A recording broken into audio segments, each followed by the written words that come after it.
Good morning students. இன்னைக்கு வந்து நம்ம class 12 physicsல bullet test electric charge இருந்து பார்க்கறோம். இது டெஸ்ட் உடைய நம்பர் வந்து 32. இன்னைக்கு 10 questions மட்டும் தான் இருக்கு. அந்த 10 நான் சொல்றேன், ஆன்சர் மட்டும் எழுதிங்க பார்க்கலாம். First question, permittivity of free space. Permittivity of free space அது எப்சிலான் நாட்னு சொல்லுவாங்க இல்லைங்களா, அதனுடைய வேல்யூ வித் யூனிட்டோட எழுதுங்க பார்க்கலாம். எப்சிலான் நாட்டோடைய வேல்யூ வித் யூனிட்டோட எழுதுங்க.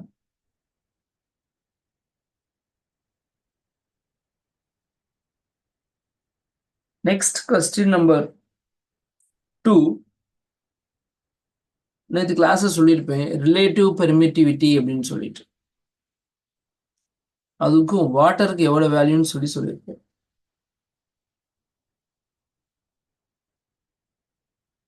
இப்போ வாட்டருடைய ரிலேட்டிவ் பெர்மிட்டிவிட்டி வேல்யூ எவ்வளோன்னு சொல்லி எழுதுங்க பார்க்கலாம். அதாவது எப்சிலான் ஆர் அப்படிங்கிறது எவ்வளோன்னு சொல்லி எழுதுங்க.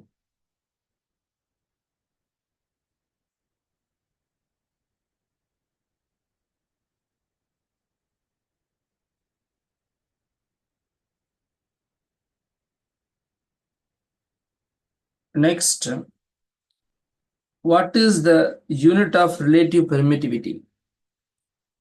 Unit of permittivity இருக்கு இல்லைங்களா, அதை எழுதுங்க. பெர்மிட்டிவிட்டி அதாவது ரிலேட்டிவ் பெர்மிட்டிவிட்டியோட யூனிட், நாட் வெறும் பெர்மிட்டிவிட்டி, ரிலேட்டிவ் பெர்மிட்டிவிட்டியோட யூனிட் மட்டும் எழுதுங்க. Next question number 4. நேற்று இந்த கொஸ்டின் இது எல்லாமே சொன்னதுதான். இப்போ 2 யூனிட் சார்ஜஸ் இருக்கு, அது 1 மீட்டர் டிஸ்டன்ஸ்ல, அதாவது யூனிட் டிஸ்டன்ஸ் வச்சிருக்கோம் அப்படின்னா ரெண்டுக்கு நடுவில் எவ்வளோ ஃபோர்ஸ், அதாவது எவ்வளோ நியூட்டன் ஃபோர்ஸ் இருக்கும் அப்படிங்கிறது தான் question. When 2 unit charges are kept in 1 meter distance, then what is the force experienced by these 2 unit charges? Next question number 5. இதுவும் நேற்று பார்த்தது தான். What is the ratio of Coulomb force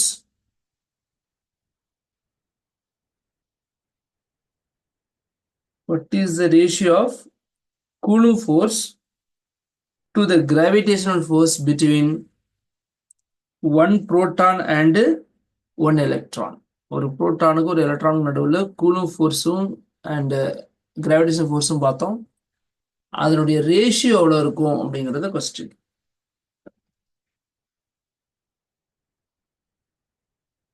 இதெல்லாமே நீங்கள் data நேற்று ஞாபகம் வச்சுருந்தீங்கன்னா அப்படி அப்ராக்சிமேட்டாக எழுதினா கூட போதும். 10 to the power இருக்கு பார்த்தீங்களா, அதை எழுதி நீங்கள் கூட போதும். ஃபுல்லாக ஞாபகம் இருந்தாலும் எழுதி. Question number 6. இதுவும் நம்ம கிளாஸ்ல பார்த்த கொஸ்டின் தான். If 10⁹ electrons move out from a body in every second, அப்படின்னா how much time is required to get a total charge of 1 coulomb? If 10⁹ electrons move out from a body in every second, how much time is required to get a total charge of 1 coulomb? அப்ராக்சிமேட்டா இத்தனை வருஷம் சொல்லி வந்திருக்கும், அது ஞாபகம் இருந்தால் எழுதிருக்கோம். Next question number 7. 1 mole of carbon 612 எத்தனை கிராம் இருக்குன்னு சொல்லி சொல்லுங்க பார்க்கலாம். 1 mole of carbon 612 இருக்கு இல்லைங்களா, அது எத்தனை கிராம் இருக்குன்னு சொல்லி எழுதுங்க. Next question number 8. when a glass rod is rubbed with silk,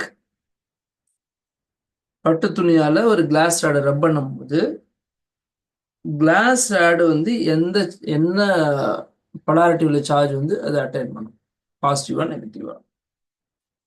அப்போ சில்க்கு என்ன சார்ஜ் இருக்கும், அவ்வளவுதான். பட்டு துணிக்கு என்ன சார்ஜ் ஆயிருக்கும், கிளாஸ் ராடு என்ன சார்ஜ் ஆயிருக்கும்.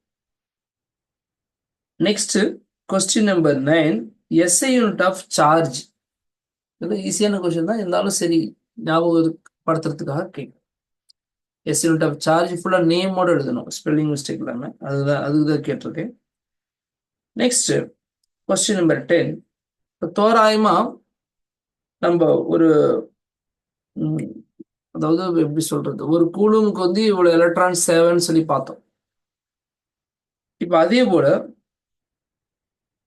தோராயமா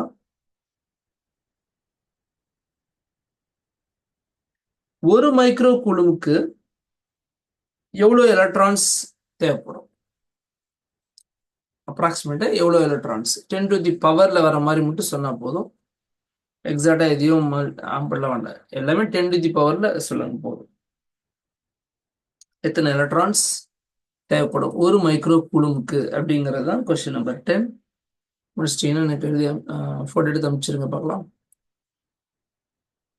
இன்னும் சேனல் சப்ஸ்கிரைப் பண்ணாதான் பண்ணிருங்க. இந்த டெஸ்ட் பிடிச்சிருந்துச்சுன்னா ஷேர் பண்ணுங்க. Okay, thank you.